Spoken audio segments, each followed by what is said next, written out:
Hi, we're going to continue discussing research designs using positive psychology as a theme.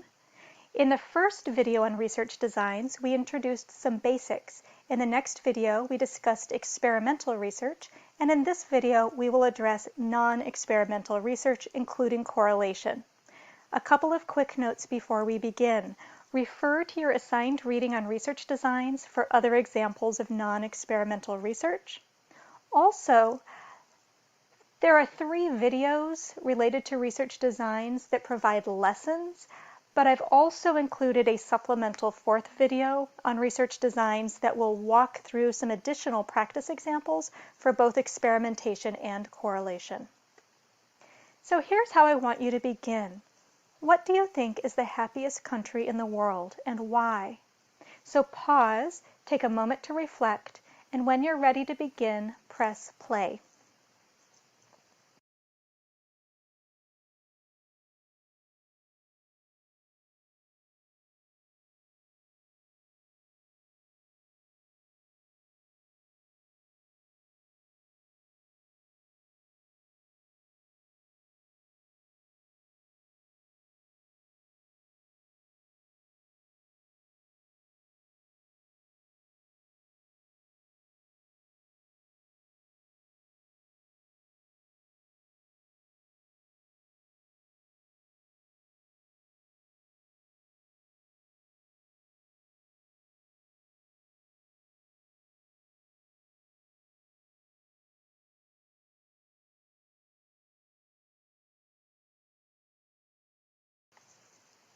So this topic is addressed directly in the 3rd segment of the documentary that I've mentioned previously. So in the year that this documentary was made, Denmark was the happiest country in the world. Denmark doesn't always win, but it's usually right there at the top, okay? Now, people talked about a bunch of different factors that they thought helped explain why their country was so happy. So one of those is trust in the community. For example, leaving bicycles unlocked and leaving children in strollers outside of cafes. Don't do that in the United States. But they also talked about trust in the government. So the government covers all health care and all education, so that removes a tremendous burden off the shoulders of the citizens. They talked about low levels of materialism. In other words, people don't care as much about money and stuff as they do in some other places. And there's lower levels of income inequality. That means that even though different jobs may make different amounts of money, those differences are not nearly as large as they are in countries like the United States. All right? And if you combine the reduced income inequality with the reduced materialism, that allows people to choose jobs that they really want to do, rather than feeling like they have to choose jobs based on income or prestige. Okay? Now, the United States can't just become Denmark because there's some key differences. For example, Denmark is much smaller, both in geography and population. And there's a lot less diversity. From my perspective, one of the best things about the United States is the diversity. So what we can do is learn from Denmark and take some of those lessons and find a way to make them work in an American setting, okay? So how was happiness operationally defined? Well, I'm going to show you some data on the next slide, but this is self-report data, okay? And remember, with operational definitions, you have to be really specific. So just know that there was a specific self-report with a specific set of questions, okay? And this is non-experimental research. So as I said in our last lesson, experiments are about the researcher manipulating some kind of a cause and then measuring some kind of an effect. So it's all about identifying cause and effect relationships between variables. Non-experimental research doesn't do that. Non-experimental research just measures variables as they are and then describes what is. Okay? Sometimes it's simply describing, sometimes it's linking variables together in different ways, but there's no manipulation of variables. It is just measuring what is. And that is absolutely appropriate here because what's being reported is who's happiest, right? It's not about experimentally manipulating possible causes. It's about collecting data from thousands and thousands and thousands of people around the world and then making some comparisons. Okay, so here's some of that data from the 2019 cross-national happiness rankings found in the United Nations Happiness Report. So in 2019, Finland was number 1, Denmark was number 2, the United States was 19, Mexico was 23, Poland was number 40, okay? So these are the rankings for happiness. Then those colors are talking about the different proportions that can be explained by different factors. So some of these differences in happiness can be explained by differences in gross domestic product. That's an economic measure. Some of the differences are explained by social support or life expectancy, free life choices, generosity, and other factors. Here's another graph. This one is plotting out general happiness in United States adults from 1973 to 2016. And you can see a pretty clear downward trend. The source is also the United Nations Happiness Report for this graph and this next one. So this graph is showing 8th and 10th graders, and it's mapping out from 2006 to 2017 happiness, social interaction, sleep, and internet hours. And as you can see, sleep, in-person social interaction, and happiness are taking a big dive in that time, while internet hours have gone up. All right? So, just a reminder about true experiments. A researcher manipulates an independent variable, the cause, by creating different groups or conditions to treat differently and then compare. All right? So they manipulate an independent variable and then measure one or more dependent variables. Now, a quasi-experiment is non-experimental, even though it has the word experiment in it. And it is like a true experiment on the surface in that you're comparing groups. Okay? So with a true experiment and with a quasi-experiment, you are comparing groups. However, with a true experiment, people are randomly assigned to those groups, which means that you are evenly spreading out all of those variables that can't be controlled.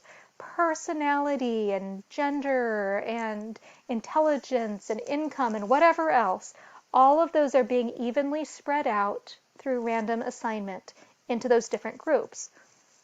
Quasi-experiments compare pre-existing groups. There is no random assignment, okay? Which means that the researcher has a lot less control and cannot as confidently talk about cause and effect.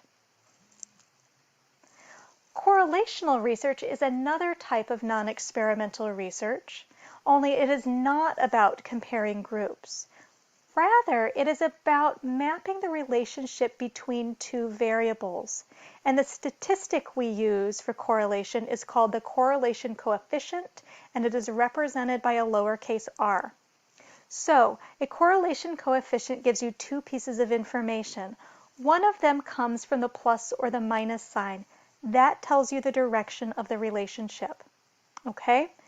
So a positive correlation means that if the value of variable A increases, you can predict that the value of variable B will also increase.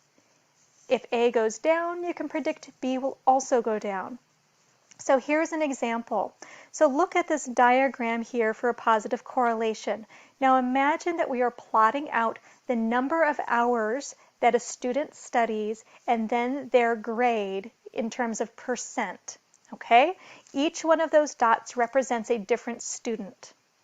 All right, so I'm going to point here. So here's a student over here who studied a little bit and got a low grade. This student here studied a medium amount and got a medium grade. This student up here studied a lot and got a high grade. Okay, so it's not perfectly lined up on a line. It's sort of fuzzy, but you can see a very clear pattern. Less studying, lower grades. A lot of studying, higher grades. Okay, these are continuous variables, not categories. Okay, so in other words, like you can imagine 1, 2, 3, 4, 5, 6, 7, 8, 9, 10 for hours, you know, all the percentages, 50%, 60%, 70%, and so on from there. Okay, so that's a positive correlation. One variable goes up, you can predict the other to go up also. They go up and down together. A negative correlation is an inverse correlation.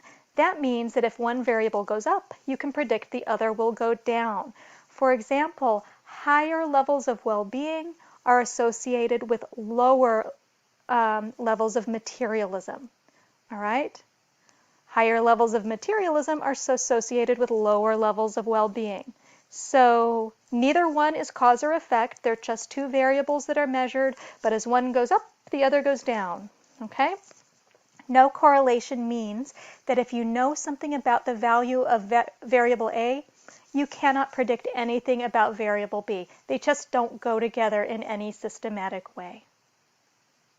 Another piece of information from the correlation coefficient tells you about strength. So whereas for direction you look at plus or minus, you can ignore the number, for strength you would look at the number and you can ignore the plus or the minus. A correlation coefficient can only be between +1 and -1. Okay? A stronger correlation is closer to +1 or -1. A weaker correlation is closer to 0. Okay, and by strength, I mean how closely do these go together? How well do they predict each other? Okay. The other big issue in correlation is that correlation does not equal causation. Here's an example. Higher materialism was associated with lower well-being. But which variable is the cause and which variable is the effect? Imagine sitting where you are right now and filling out a series of questionnaires. Okay, so now you've done a questionnaire on materialism, you've done a questionnaire on well-being, and then you get scores on both and look to see do they predict each other.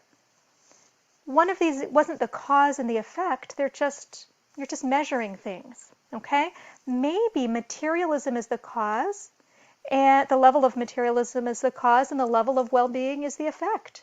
So that might be because, you know, if you care more about stuff, you might be neglecting other important parts of your life. Or maybe well-being is the cause and the level of materialism is the effect. So maybe when you're not feeling so well, things aren't going so well, you're more likely to care more about concrete stuff that you can control. Okay, or maybe there's a third variable that isn't even measured that is the cause, and both materialism and well-being are the effects.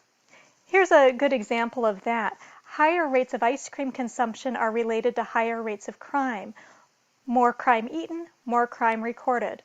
So maybe the amount of ice cream is the cause and the amount of crime is the effect. Or maybe the amount of crime is the cause and the amount of ice cream is the effect.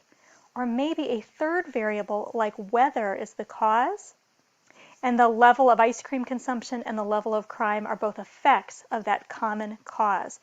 In other words, when it's warm, people eat more ice cream than they do when it's cold, and crime is also higher. That's actually true. Crime tends to peak in the warmest months. Okay? The key here is you do not know which variable is the cause and which variable is the effect. You can only make predictions. So I'm going to show you an example here. Okay, so here's a book called Spurious Correlations, and what it does is it highlights that not only could variable A be the cause or variable B be the cause or a third variable, but sometimes variables just predict each other due to total coincidence. Okay? For example, if you plot out data on U.S. spending on science, space, and technology against the data on suicides by hanging, strangulation, and suffocation, they correlate together. Number of people who drowned by falling into a pool correlates with films Nicolas Cage appeared in. Per capita cheese consumption correlates with the number of people who died by becoming tangled in their bed sheets. Divorce rate in Maine correlates with per capita consumption of margarine, and so on and so on.